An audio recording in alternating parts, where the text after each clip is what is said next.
Welcome to another episode of Between Drafts. I'm Nat, Nathan. and we're going to do a few things in this episode. We're going to announce the Between Drafts book club. So excited to share a little bit more about that. And then we're going to talk about some of the pieces that go into getting a book launched. So Nathan's getting the ball rolling on getting his novel finished. I'm finishing up getting Husk launched, and so share some more behind the scenes of how these books actually get made. But to start, how's everything going with the editor and with editing? Good. Yeah, he sent me an update email, basically said he's through Act One, getting all his thoughts done on. He's read the whole thing and then he's got his notes done for Act One. Gonna Cool. send it over when he has notes done for Act Two, so it's be full half of the book, and then go from there. He's Sweet. been really responsive, so I mean, I'm hopeful that it's high quality, but we'll see. Yeah. Have you gotten a pulse check at all on how he feels about it so far? He said he really enjoyed Act One. Great. Yeah, he basically said he thinks there's ways to tighten it, and he thinks that he can help tighten the first like 7, 8 chapters, and then use that room to expand the latter half of Act One. Sweet. Yeah, so Cool. That's we'll exciting. see. Yeah, Yeah.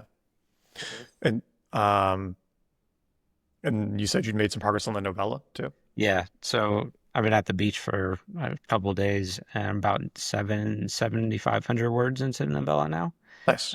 So that's been great, and I feel great about the story. I'm very Cool. excited about the story. It basically takes place over a 3-day stretch, and yeah, I'm just really excited about where the story is going. I think it's a good.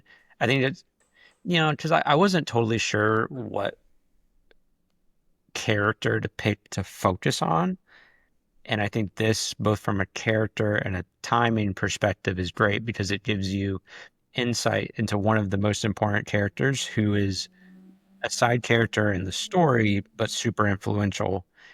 And it happens about 90 years prior. So it gives Cool. you that backstory as well without feeling like backstory. Got it. Do you know like what word count you're aiming for with it? Somewhere between 23 and 30. So probably about, 23. yeah, that's very specific. I just, Not 25, not not 25. 20, Yeah. 23. That just, yeah, I don't know. That's, right about 100 pages. So Yeah, I guess so, right? 23,000 divided by 300. Can't do that in my head. I can't either. 70, yeah, 75 pages.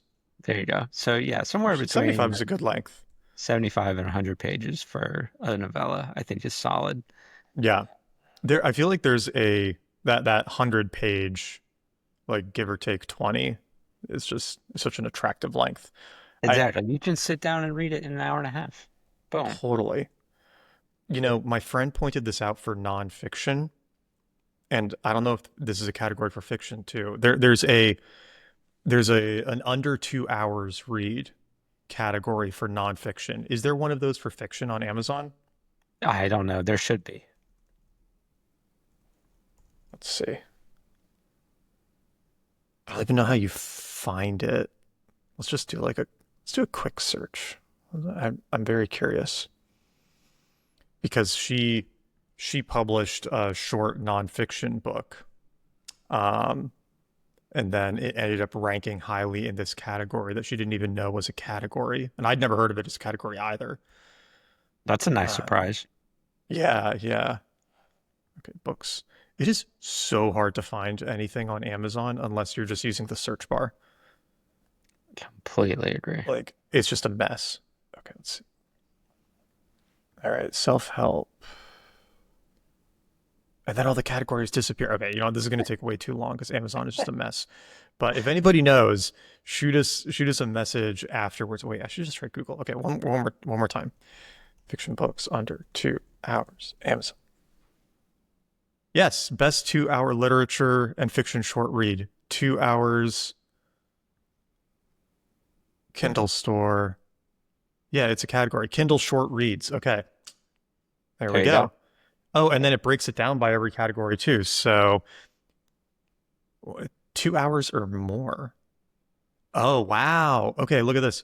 So in the Kindle store, in Kindle short reads, there is 15 minutes, 30 minutes, 45 minutes, 1 hour, 90 minutes, and then 2 hours or more, which is up to 100 pages.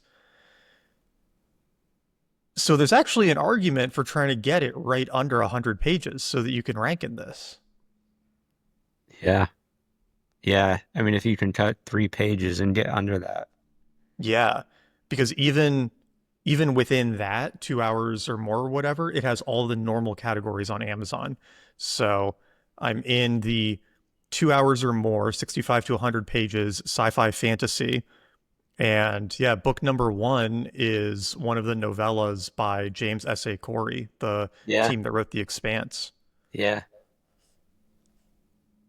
That okay, I'm glad we looked this up. This is actually really good to know. And there's probably a market of people who like exclusively read those. Oh, I bet. I mean, it'd be a great way to find new authors. I mean, this Mhm. is yeah, the number one sci-fi fantasy in under 2 hours is number 16,000 in the Kindle store. Like that's Approachable. pretty high. Yeah, that's a good number of sales. Hmm. Let's see, Kindle store rank It's a sales. good number of sales, Yes, but it's not out of reach either to, no, get in totally. the top 10 of that or something. 15,000 ebook. Yeah, so it's selling 14 books per day ish, right? And so three, yeah, you know, audio CD. Okay, now I'm just like off down this rabbit hole. This is interesting. They don't publish a paperback for their novellas. It's just Kindle. Just, just ebook. Huh. Yeah, which I've heard is that it's a completely different audience between paperback and Kindle. I believe that. Yeah. I mean, people who really read Kindle, especially sci-fi fantasy, just devour books. Hmm. I mean, they're buying like a new book every day or two. Okay, I'm glad we looked this up. This is cool. So there is an argument for figuring out that word count and getting it in the 2 hour, under two hour. Getting it under 100 pages. Yeah. Huh. All right. I lost my train of thought there. Oh yeah, so the novella. Do you have like a timeline that you're aiming for Uh, right now, or just when it gets done? Hopefully around this time next year, March, April. Or be about when you want it to publish? Yeah, kind of the flip-flop of yours, honestly, where you're probably going to do the novella, what, September, I October, think October, November. November. Yeah, is the goal. Yeah, and then so for me, I'll shoot to do the books September, October, novellas March, April. Perfect. That seems one, it seems reasonable, and like I can do that at a high quality, and two, valuable. Yeah.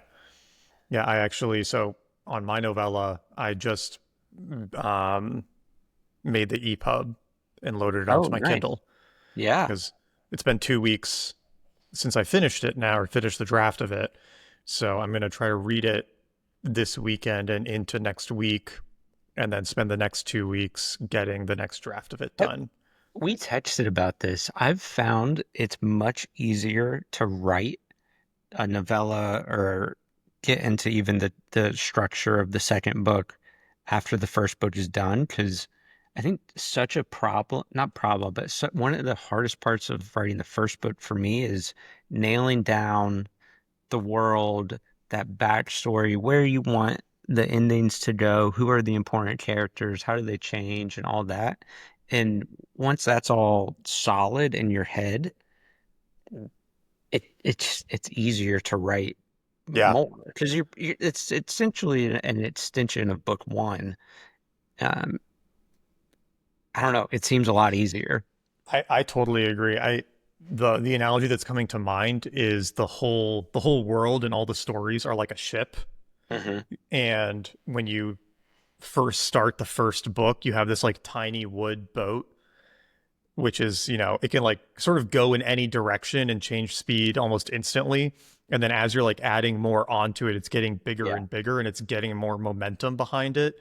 And you're losing optionality because you're making decisions that where you can no longer go that way anymore, right? Yeah. Like you can no longer do this thing, but there is still this nearly infinite cone of opportunity ahead of you, but you still have that direction and that momentum. Um, and I definitely felt it on the novella because I already knew three of the four main characters in it. And I Hmm. was only really introducing one new character. I guess four of the five I already knew. I was only introducing one new character and I knew most of their backstory. And so that made it really easy. And then the last 2 weeks, while I've been letting it sit, I started on Husk 2, and I'm 30,000 words into that now. Nice. And that's been so easy. Yeah. Like, just compared to working on Husk 1, this feels like it's just flowing out so much Probably, more naturally. and there's, it's probably what we just talked about with the story stuff. And I like that analogy a lot because it's, okay, we've gone from a jet ski to, I don't know, maybe it's a pontoon boat at this point. Yeah, yeah. And also, especially with what you've done, you've trained yourself to write a lot per Yeah. day. And I mean, like anything, that's probably easy. You can probably crank out 2,000 words and you feel like you're fresh and just getting started. Yeah, my target these last 2 weeks has been 3,000 a day, Hmm. and it's been very doable. It feels about the same as 2,000 felt a year and a half ago. Wow. Yeah. So Yeah. that's really neat. I mean, it's like you do that for 10 weeks at 15,000 words a week, and you've got 150,000 words. Like Right. 10 weeks isn't that long. No, it's really not. Yeah. And then Um, you chop that down by whatever, add some more, and yeah, you got a decent draft. totally. And although the thing that I am noticing is I'm not an underwriter anymore. Oh, okay. Like Wait, that that's that an might have interesting development. Say more. that might have been a symptom of like getting started and not really knowing how to write a novel and just figuring these things out, and Mhm. probably also just getting used to not being in the nonfiction copywriting world anymore. Um, because my goal was to finish Act One over these 2 weeks, and I estimated that would be about 30,000 words. Yeah. But I'm 30,000 words in, and it's probably going to be another like 15, 20 before Okay. Act One is done. And now Yeah. I'm projecting that forward, and I'm like, man, if Act One is 40 to 50,000 words, then I'm looking at like a 150 to 180,000 word book, So probably you have four acts roughly, or is it three? 3 acts. Three. But Well, it's are Act Two and Three a little longer, and then you're expecting those to expand a little bit as well, so that way yeah, it's yeah. Like the way I would have thought about it in my head is like Act One might be 30,000, Act Two might be 60, and Act Three might be 30. got And it. just because like so much is in the progress in the middle of the story. Yep. But if I'm keeping those ratios, then yeah, it becomes 40, 80, 40, which is, yeah, 160,000 words. Like Yeah. that's, you know, more than 50% longer than Husk was, which isn't necessarily bad. Like I think No, I can get away with that, but it's not an uncommon thing for book two to be a fair bit chunkier than book one, yeah, yeah, especially yeah, for a debut author, because it's get the people in with book one, and people who like it will be excited that book two is a yeah. little longer.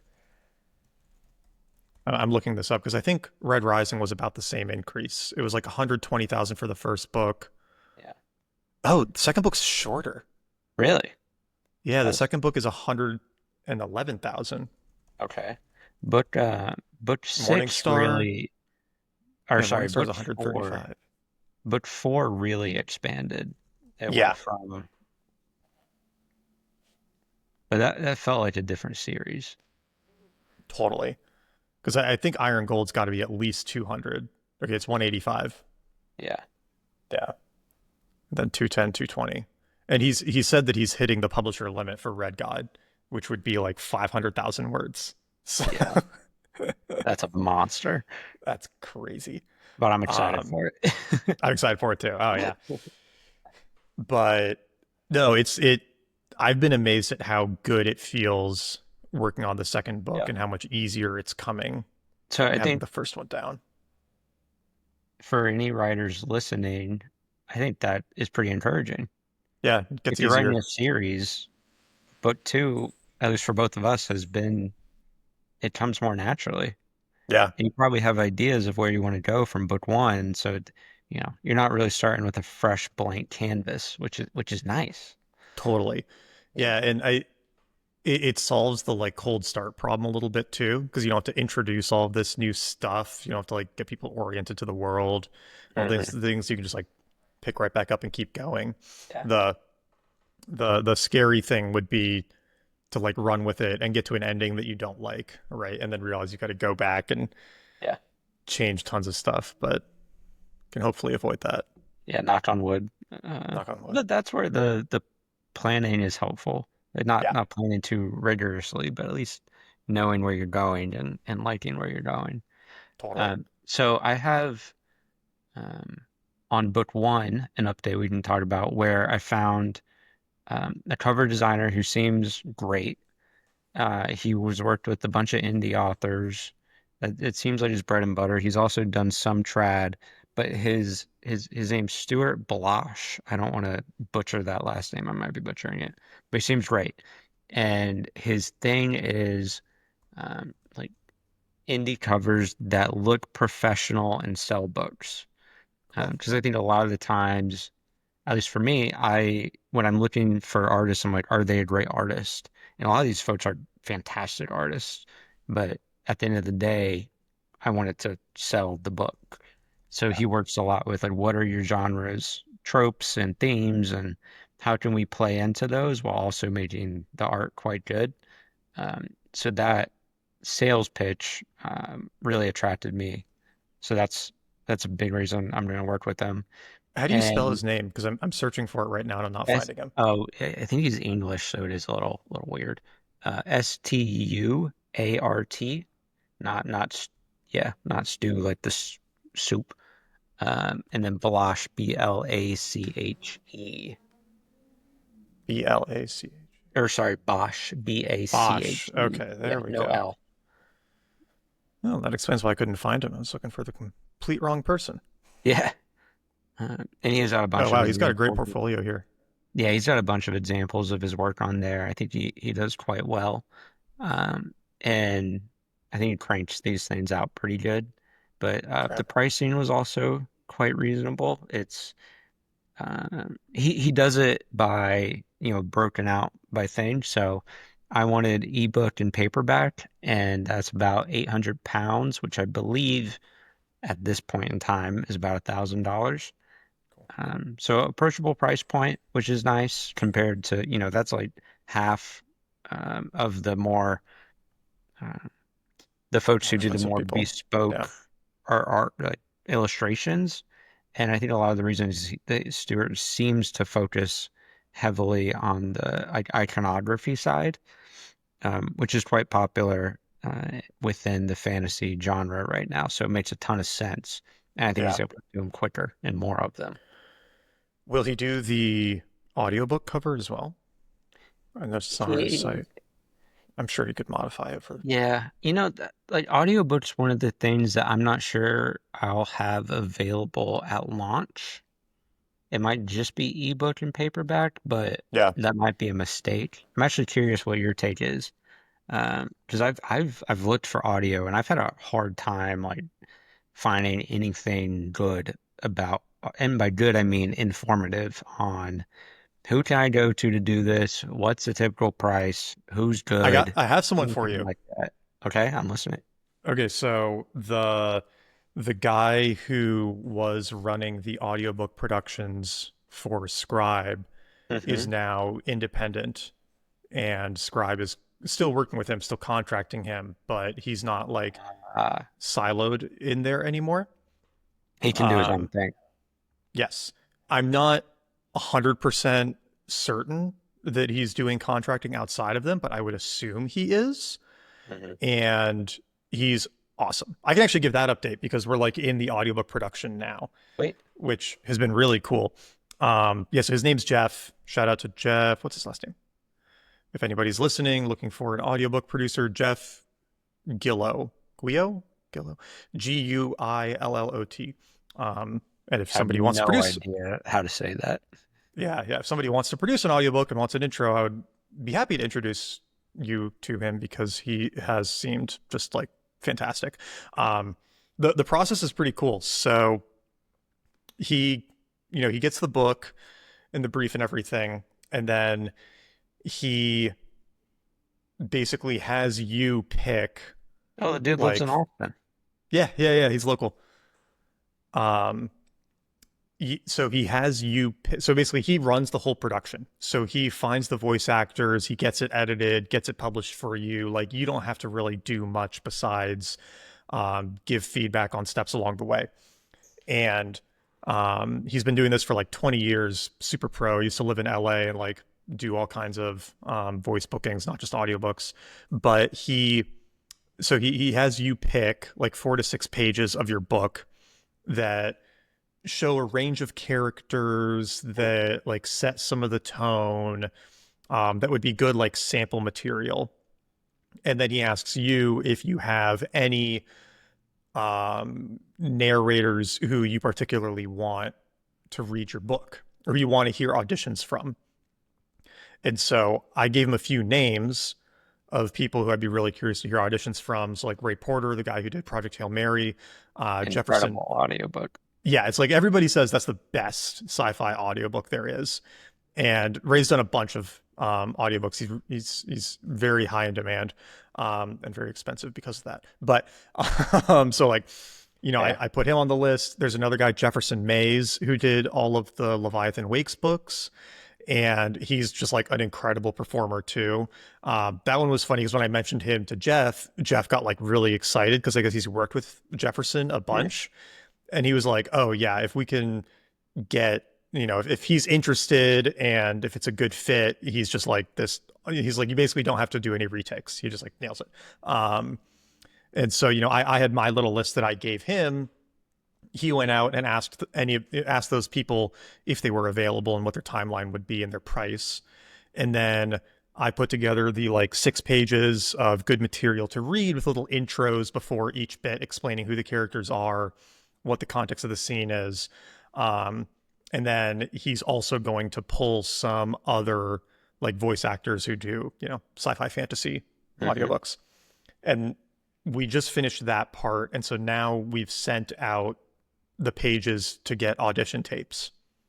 So now all of these actors are going to record their audition tapes for Husk, which is like fucking cool.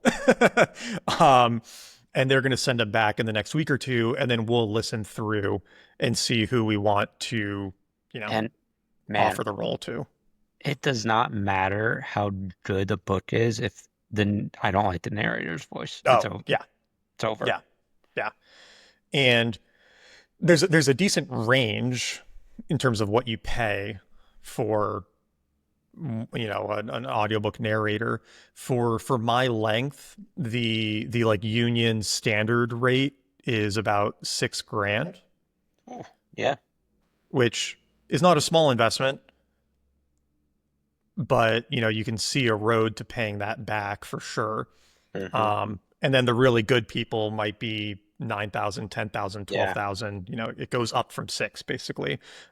You can pay less than that. You can hire somebody on Fiverr or, something outside of it's like a voice actors guild or union or whatever that most of these people contract through. But you can get people outside of that if you want to pay less. So once we have somebody picked, they'll basically book studio time to go do their recordings. Jeff handles getting them edited, doing any retakes, and then all the post production, and then gets it uploaded into the distribution thing. I can't remember what it's called, but dude, the economics on the audiobooks like kind of suck compared I've, to I, Kindle. I feel like that just as Audible with the little credit thing? Yes. So basically the way it works is you have two options. You can do Audible exclusive, or you can do this like open network where you go to all the audiobook platforms. And even though Audible is dominant, about 40% of ebooks are consumed, or of audiobooks are consumed through these other platforms. That's not tiny. It's not tiny. That's So higher than I would have guessed. I know it's higher than I guessed too. But so it is, there's a compelling case to not go Audible exclusive. The thing is, if you go Audible exclusive, you get 50% of Mm. every audiobook sale. And that's pretty good because depending on the length of your audiobook, Audible will automatically price your book to like, or you have like a recommended range based on the length. It's something like that. And then when somebody uses a credit for your book, you're getting paid based off that list price that you have. And so, it might be like a $30 audiobook. And so if I'm Audible exclusive, I'm making 15. Yeah. If you don't do Audible exclusive, And then your payback is, I don't know, 300-400 bucks. yeah, I mean, if you're doing it exclusive, you've got to sell 400 audiobooks to pay it back, which is not that many. I mean, it No. is, and it Yeah. It's a you can see a world where that happens in a yeah. totally. Um, if you don't go Audible exclusive and you do this like mass platform, you get 50% from everyone except Audible, who only gives you 25%. Eh. So, the math starts to get a little like, That's a frustrating okay. number. Yeah, it's like you're reaching, whatever, it's not 40%, it's a little more than 40% more people, but you're making 50% less from And the main spot. does Audible take whether you're exclusive or not into account on the algorithm? Yeah, also a good question, right? I How would does that guess, affect yeah, if things? I was Audible, I would. Yeah, That's a yeah, huge I probably would too. that's a huge benefit you can offer. Yeah. But then this distribution platform also takes like 15%.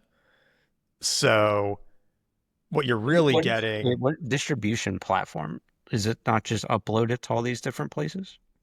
I mean, it does, but it's plugged into Spotify and, you know, Kobo Yeah. and Barnes and If Noble if and you all the just go libraries. if you just go Audible, do you have to go through them? No, you can upload it straight to Audible. So you So actually get 50. It's not you actually get 50 versus 50 with this, you're minus getting 50. 12.25 Yeah. or 22.25. So it's actually a hard question. It's like, what's the better move here? Also, it's so sad that the numbers are that low. Like, I dude, know. what? Yeah, it's like, okay, the ebook I'm getting 70%. And even Yeah, on the it's the same paperback, thing. my net is going to be like 55%. Right. But the audiobook is the one where I get the lowest. Which seems like all it should be all Yeah, it's just upfront audio cost. streaming. Right. Yeah, it, that's it, crazy. it's kind of crazy. Yeah. That sucks, Um, actually. yeah. Yeah. Yeah. So that's kind of a bummer. Uh-huh. But I'm And that's for going to. self-published. What do traditionally published get?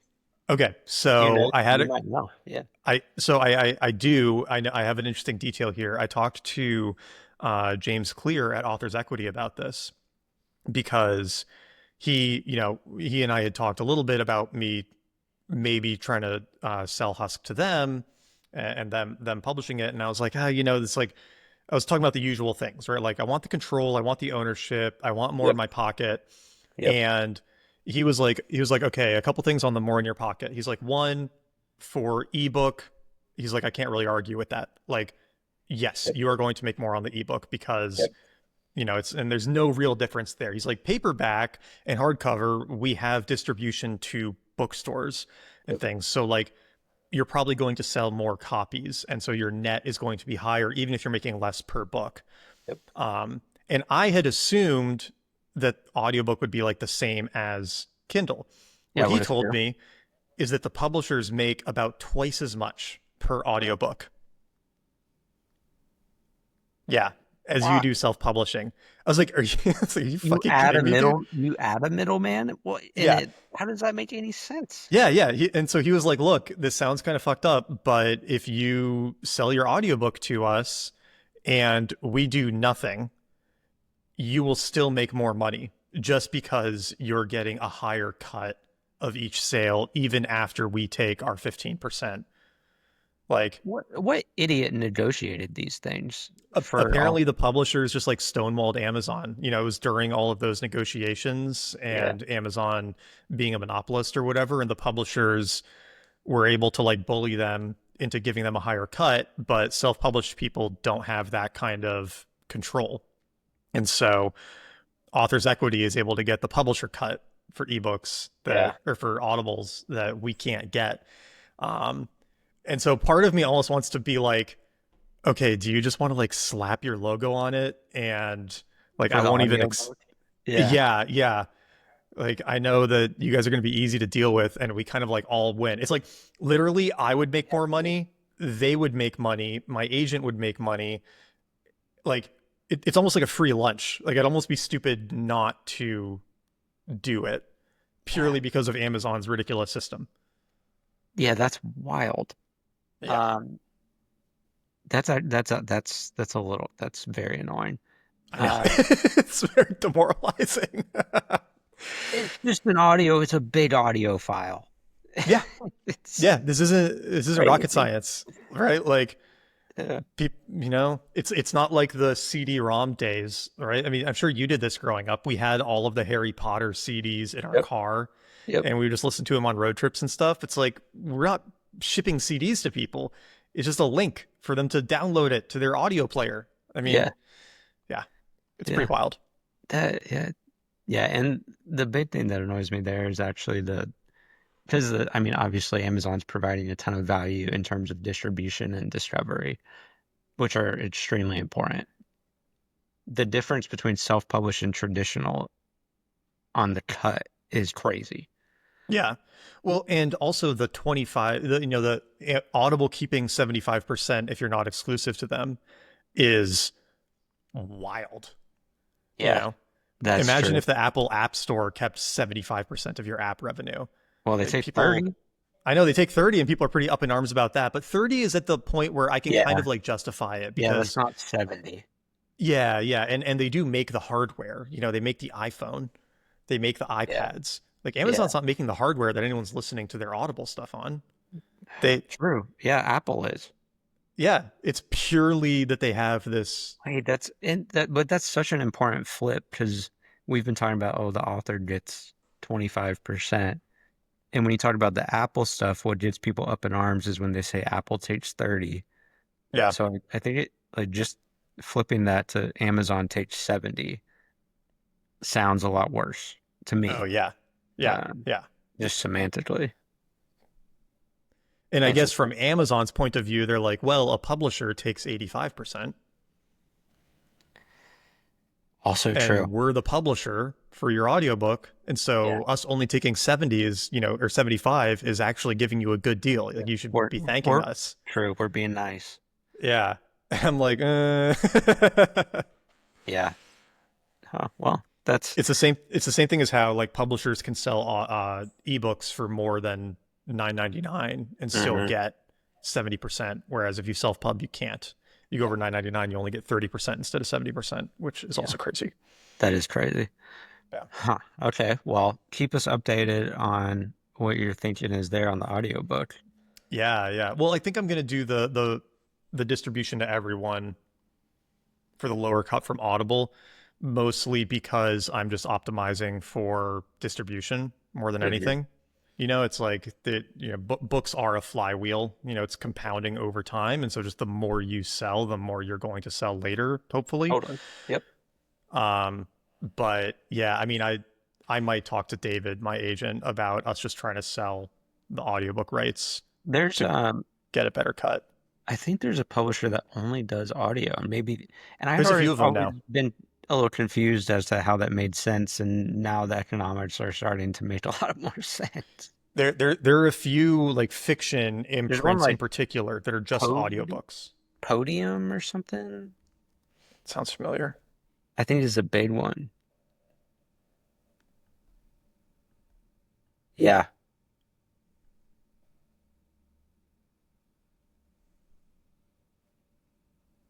Yeah, this looks like a bit. Yeah, I think they do pretty good. And it makes a lot of sense why this is a valuable business model. Hmm. Yeah, I well, never, apparently they make most of their money on audiobooks now for certain genres, which is pretty interesting. It's like I people think, buy so many audiobooks. yeah, I think they're pretty popular. Yeah, Hmm. Well, that's a lot to think about in terms of do I invest in that or not? I know. And I'll if keep I you do, I updated. probably need to start the process soon. Well, so oh yeah, we were talking about this a little bit too. Sorry, I'm just like doing the math here on how many words to get under 100 pages. If it's 101. Going back to the 2 hours. Okay, so Kindle measures it as about 275 words per page. Sure. So you need to get under 27,000 words. Okay. 26,500. Here I come. Yep. It's good to know. That gives me a lot of stuff to cut. Oh my God. I have to cut 10,000 Well, words. it might not be worth it in that case. Yeah, it might not. I'll Because have you to want see. to, yeah, if the story requires 33, then cutting 6 and making a worse story, I don't think makes sense. It might be pretty good if I cut it that much. There's a lot of meandering, which I like Well, some of, but yeah, I don't know. I'm going to get you a draft in a couple weeks so you can tell me what you think. let's go. But shoot, what were we about to talk about again? The audiobook stuff. Oh, yes. Yeah, we were talking about when publishing the audiobooks. You're saying you're not going to have the audiobook at the same time the paperback comes out. Yeah. Well, And considering, yeah. A lot of yeah, people yeah. So also do a Kickstarter for it, yes, which so another that's topic. that's Sorry, common. continue. What were you saying? Yeah, yeah, you definitely see that. I'm not going to either. The audiobook is going to come out like 6 weeks after. Mhm. Um, Oh, because interesting. I didn't know that. yeah, yeah. So originally I wanted them to come out at the same time. And then I found out that you basically can't start audiobook production until the final proofread is Like done. final. Final, nothing else is going to change because Yeah. you don't want to have to like re-record Yeah. things. Because a little grammar and a sentence or two for like somebody to get an advanced reader copy doesn't matter, but Yeah. the You want the whoever you audiobook to be hire is like accurate. Yeah, not going back in the studio to re-record a page that you changed a lot of grammar on. exactly. And you could pull up parts of this, you could do the auditions and everything while you're finishing proofreading and whatnot. But basically, once the book is done, then you can start the audiobook production, which takes 8 to 12 weeks. But It's once not the book true. is done being edited, you can Yeah. probably publish it in the next week or two. It's also not the worst thing to have multiple launches. No, I don't think it is either. I think it gives you an excuse to remarket the book, which is Hmm. nice. Hmm. Um, we could technically publish Husk like Monday Yeah. for the Kindle and print book. Like, we don't need to wait the next like 6 weeks because we could just it's done on Ingram. Like I can order books and the ebook is done. Yeah. But we want to like get physical copies so I can send out the pre-orders, do all of this stuff. And When so do you that's get like your first physicals? uh I had one question on the final. Basically, we didn't include the language on the copyright page that like this is a work of Mhm. fiction. Yeah. Um, and so I just wanted them to double check that we didn't need it because like some books have it, some books don't. I don't really know what the rule there is, and it sounds like it's just something that has been continued but Right. isn't really necessary. Yeah. Nobody's gonna read this. Be like, oh yeah, this is happening out in Texas. Yeah, Well, exactly. they Yeah, might. yeah. They might think that. Yeah. And I think it'd be a bigger concern if you were writing historical fiction or political fiction where there might be real names that you're using Yeah. and you don't want like the Yeah. Vanderbilt Foundation to come after you or something Yeah. for You have CIA doing something or whatever. yeah, yeah, exactly. I think for me there's really not much to worry about. Um I got rid of the one character who was like an over the top nod to a living person, so that's Yeah. good. Uh, Yeah. um, so it looks like it's fine, which means I can order my books right now. Um, That's cool. in which case I'll get the first ones in like a week and a half or maybe two Hmm. weeks, which is pretty cool. Hmm. Um, the one funny thing is like I've for the hardcovers for all the pre-orders, I I'm at like 215 or something. And so I have to kind of like guess how many I should order. Like I don't know how many more orders are going to come through. And so do I order like 300? Do I order 400? Do I order 500? Um yeah, I don't know. But even at 300, I'm at the quantity where it's like a freight shipment. It's not Yeah. just like UPS ground anymore. They Yeah. can do it UPS ground, but you save a It's decent all amount of just money if you do a expensive. freight shipment. Yeah. And so there's going to be like a 3PL with pallets like pulling up outside my house to drop off all these boxes of books because it's like 16 books per box. So if I order 500, Oh man. that's yeah, 30 boxes There, of books. there's also from a marketing angle, if you say, I only have 500 of these things, Yeah. 250 are gone. Hmm. uh, any kind of constraint, be it timeline or quantity, is a It's a good good point. driver of interest. Yeah, yeah, that is actually good. Yeah. Maybe I'll That's just a tap it at 500. Yeah. yeah, maybe that drives some more sale. I don't know. Who knows? It's hard to say. Yeah. It's super hard to Yeah, say. yeah. It And certainly then doesn't make it less attractive. right. Then you can and if you sell like 470, you can just keep it up on the website until you sell the 30 extra signed copies and Totally. like you're gonna sell them. Yeah, yeah. They'll sell eventually. Hmm. It's just yeah, it's just how much space in my house are they taking up until then? She'll be fine. The girls Yeah, will yeah. love The it. girls will Yeah, play with them. Yeah, it'll be great. exactly. Mhm. Oh, we didn't even talk about the book club yet.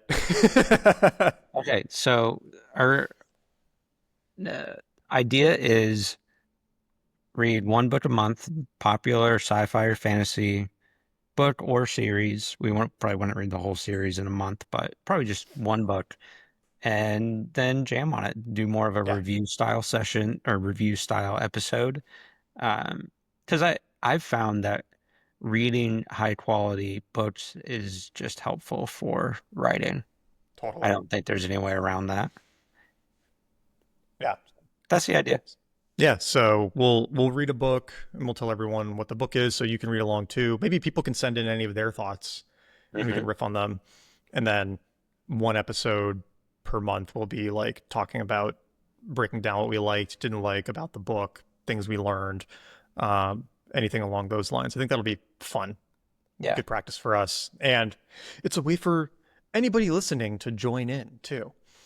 Mhm. So we already picked the first one, which is Empire of Silence by Christopher Ruocchio. Right? Book that Am I we pronouncing both that? heard, I think that's right. Both Yeah. heard a lot of good things about, but haven't read. Yep. Yes. And Heard it's many good a endorsements. series. So Yeah, there's seven a series books. where he has a lot of them already out, and that is super Yeah. nice. Wow, it's 700 pages. All right. Let's go. Is it really? Yeah. On Kindle. I don't know what the paperback is. Paperback 624. Yeah, it's a chunky boy. I'll go quickly. Yeah. I I'm like that I about know the Kindle conversion now. So 763 times 275. Yeah, 210,000 words. So it's going to be like a Will of the Many Length Hey, book. that seems like a popular length right now. I'm not totally Yeah. sure why. It feels like there's two tranches. There's the 180 to 220, Yep. and there's the like 100 to 120. Yeah, You don't see a lot of like 150,000 word books or, I agree. yeah. Yeah, so we'll do that and then we'll talk about it like first week of May, I guess. So if we're recording on the 11th, we'll record that one 15, 22, 29. Maybe we'll record that on the 6th Sweet. or the 8th. The 8th is, yeah, we usually record Thursdays.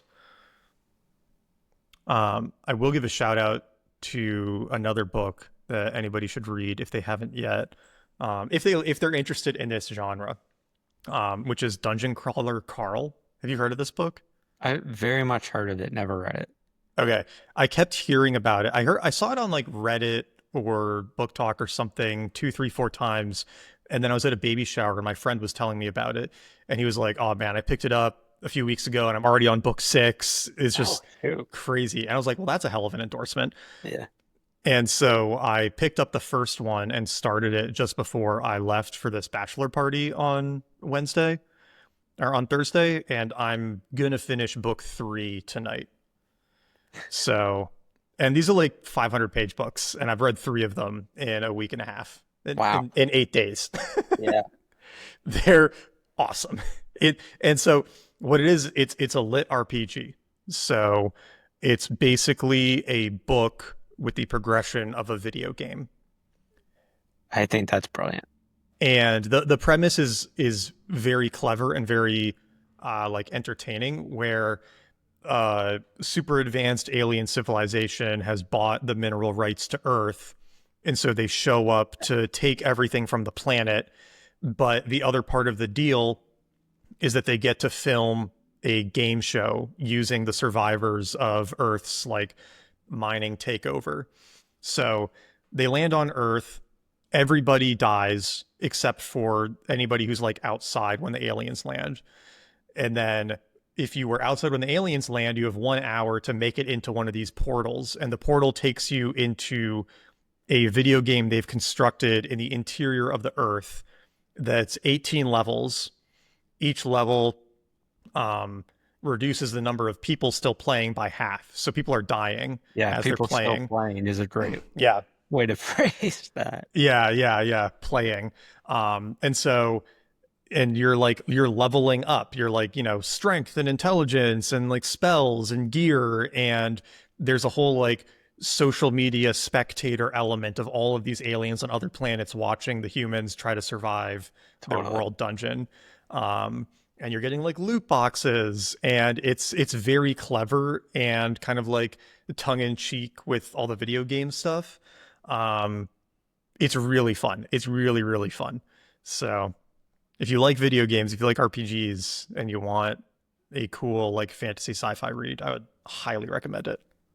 I'll have to check that out. I think I will like it. And I think Yeah. there's so much to learn there from not even just writing those, but writing all types of books about Hmm.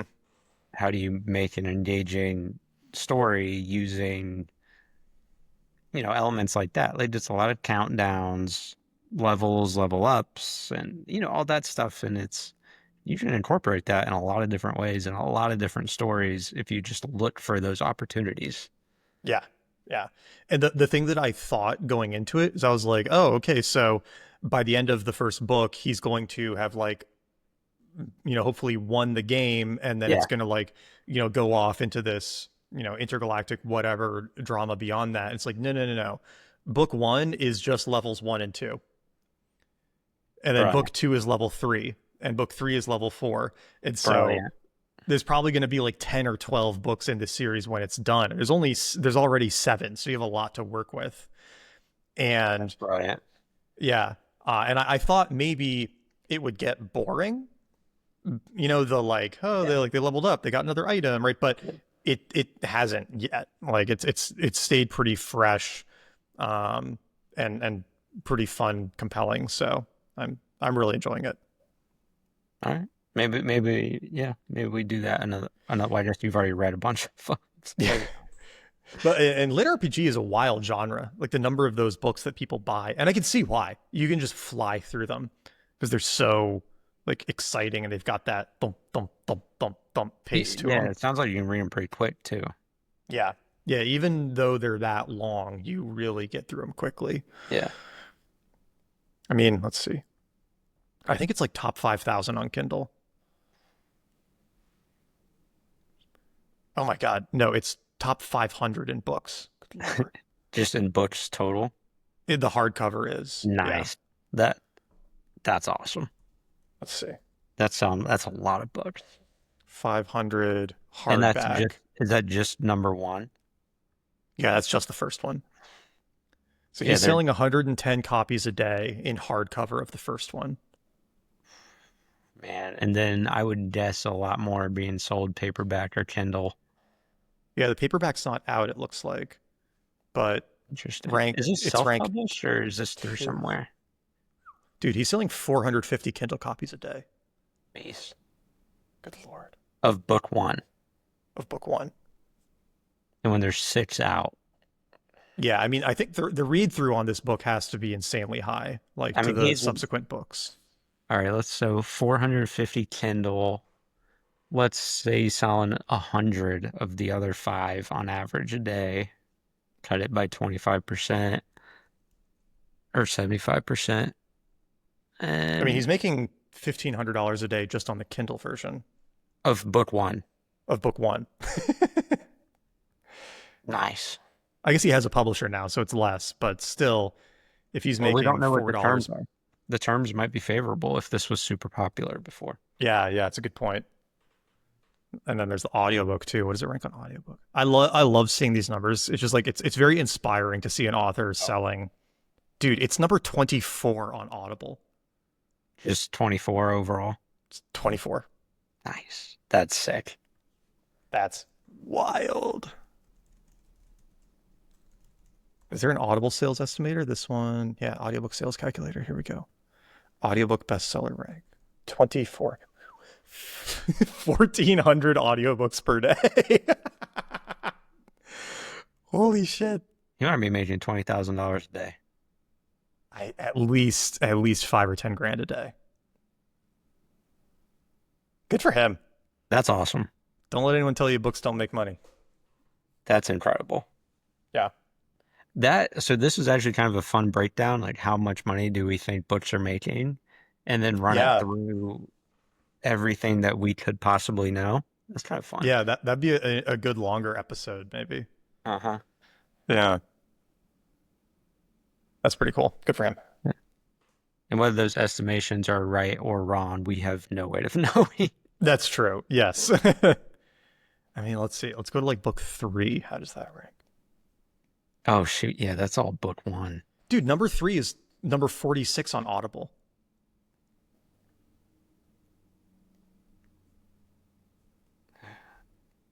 And the hardcover is 1,100 in books. I mean, all of them are selling.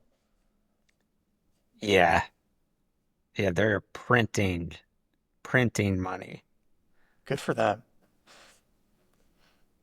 I mean, number book 6 is top 1,000 on Kindle That's sick.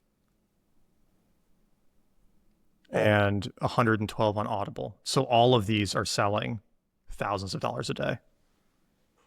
Unbelievable. I love Yeah, that. he could totally be clearing like 20 grand a day across this series. And profit, Yeah. not Yeah, revenue. yeah. It's not revenue. It's whew, it's I good hope he money. is. I hope those I hope he numbers is too. yeah. They're a lot of fun.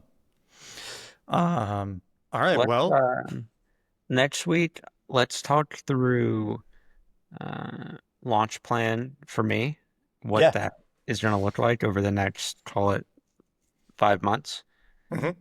Because I'm starting to really think a lot more about that and put initial effort into it.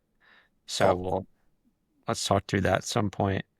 And then in the next couple weeks, I'll have editor stuff to talk about. And then I mean, at that point, you'll be like a month out from Yeah, I'll release. be getting close. Yeah, yeah. Yeah, we should let's line up some of those interviews too. We can start Mhm. making a list. Um, Perfect. Yeah, if anyone has someone they'd love to have interviewed, let us know. Yeah. yeah, All right. Well, enjoy the rest of your trip. thank you. See you next week. See you next week. Thanks, everyone.